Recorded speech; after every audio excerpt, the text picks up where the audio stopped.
मिल गई तुम्हें दुनिया जहां की खुशी? अमीरा हाथ छोड़ो मेरा। क्या कर रही हो तुम? तुम्हारी वजह से इस हाल में पहुंचे हैं वो।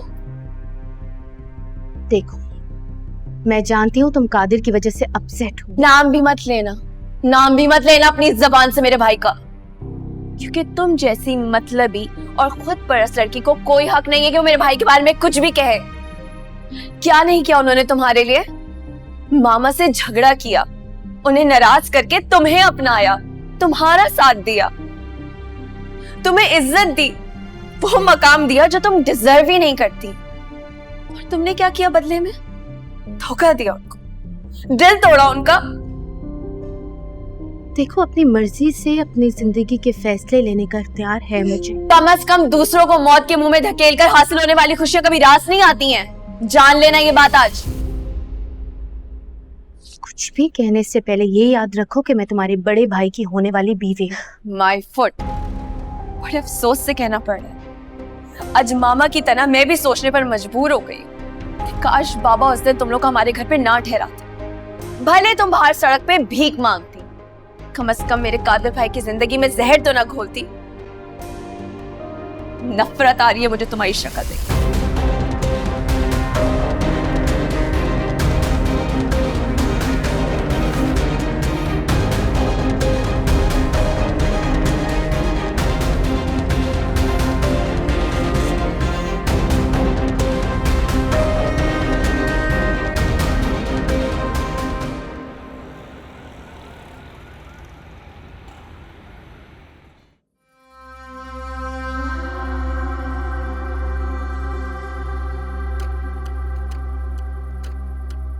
ये क्या हो गया सोबिया? कहीं तुमने बहुत बड़ी गलती तो नहीं कर दी? एक को छोड़ा तो वो बीमार होकर हॉस्पिटल में पड़ा है। जिसका हाथ थामा है उससे सारे घर वाले ही लाताल्लुक हो गए। तुम तो ना इधर की रही ना उधर की। नहीं नहीं, मैं इतना आगे बढ़कर हार नहीं मान सकती।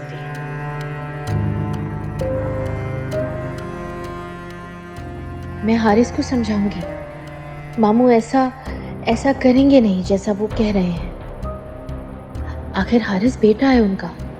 फिर अगर कादिर को कुछ हो जाता है तो उनके पास इस बेटे के सिवा बचता ही क्या है?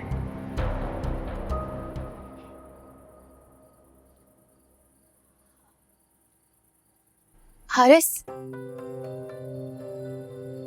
वो मुझे कहना था कि मामू ने आपको हॉस्पिटल से जाने का कहा था, तो आपको जाना नहीं चाहिए था। तो क्या करता? सब थे वहां, सबके सामने अपनी इतनी बेइज्जती करवाकर वहीं खड़ा रहता। नहीं, मेरा मकसद है कि अभी मामू कादिर की वजह से आपसे नाराज हैं, तो आपको बार बार वहां जाना चाहिए, उनसे बात करनी चाहिए ताकि उनको लगे कि आपको ख्याल है उन लोगों का। तुम्हें क्या लगता है सोबिया, बेवकूफ हूं? You think I don't get you? अच्छी तरह जानता हूं ये तुम्हें जो इतनी फिक्र हो रही है और मुझे बार बार हॉस्पिटल भेज रही हो, इस सब के पीछे वजह क्या है? तुम डैड की वो जायदाद वाली बात को लेकर परेशान हो। नहीं हारिस, और मैं तुम्हें पहले भी समझा चुका हूं कि मुझे उस बात से कोई फर्क नहीं पड़ता। हारिस कजलबाश कोई सड़क छाप नहीं है। I am so capable and confident कि मैं अपने बाप से बड़ी जायदाद अकेले ही खड़े कर सकता हूं। तो मैं इससे ज्यादा ऐश करा सकता हूं सिर्फ अपने बलबूते पे। You understand it? हारिस, मैं बस कहना चाहती थी कि बस एक बात पल्ले बांध लो, ये 1-2 अरब ना ज्यादा चीज नहीं हो।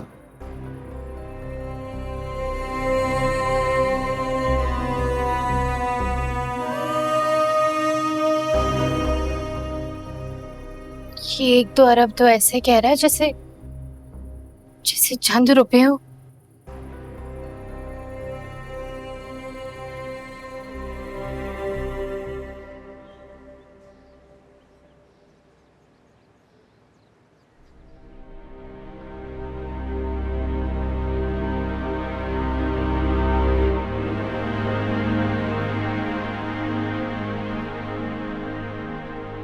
बहुत बहुत मुबारक हो।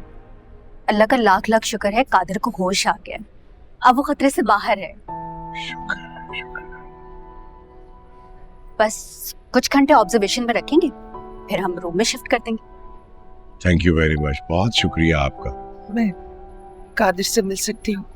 मैं भी उसे मिलना चाह रहा हूँ। अच्छा, आप दोनों में से ना कोई एक ही अंदर जा सकता है। कुछ देर के बाद तो हम रूम में शिफ्ट कर देंगे, तो आप दोनों साथ में ही रहेंगे उसके। ये कासिम काम को लेकर आती। ठीक, बहुत शुक्रिया आप लोगों का। मैं कुछ पेशेंस थी। जी जी जी, थैंक यू। Thank you.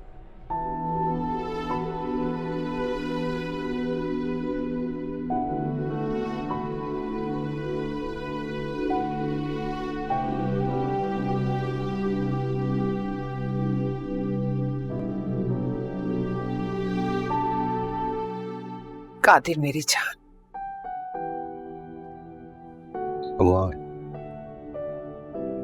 मैंने आप लोग को बहुत परेशान किया।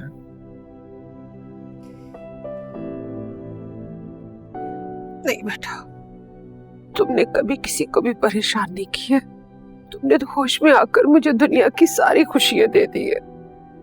अब तो मुझे कोई भी ख्वाहिश नहीं है मेरी जान, मेरा बच्चा। प्लीज मत। मैं रो थोड़ी रही हूँ, ये तो खुशी की आंसू। मैम प्लीज बाहर जाएं, आपके इस तरह होने से और पेशेंट्स डिस्टर्ब होंगे।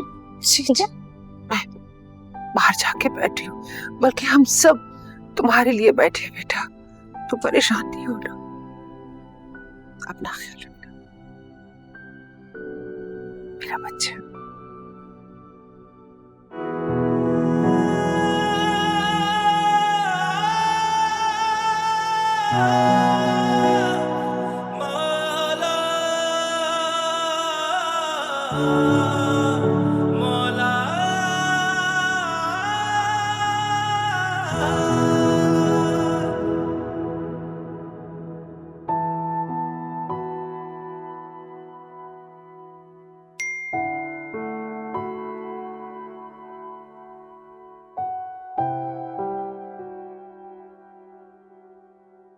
Thank God.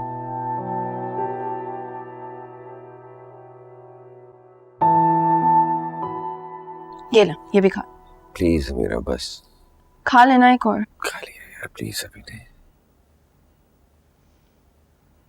कादिर भाई, आपको पता है हुर्रम आपी, महमूद अंकल, ज़ारा आंटी, इन सब ने हम लोगों का कितना ख्याल रखा है। स्पेशली हुर्रम आपी ने अपनों से बढ़कर ख्याल रखा है उन्होंने। जिस दिन आप हॉस्पिटलाइज हुए थे ना, उसी रात को मुझे अपने साथ घर ले गई थी। यहाँ तक के ऑफिस से छुट्टी भी ले ली थी। सुबह शाम आपको देखने आती हैं वो।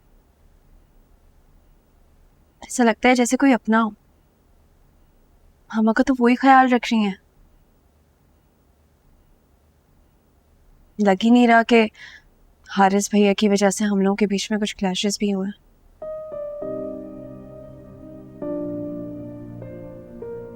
मुझे तो ऐसा लग रहा है मेरे साथ मेरी कोई बड़ी बहन खड़ी है।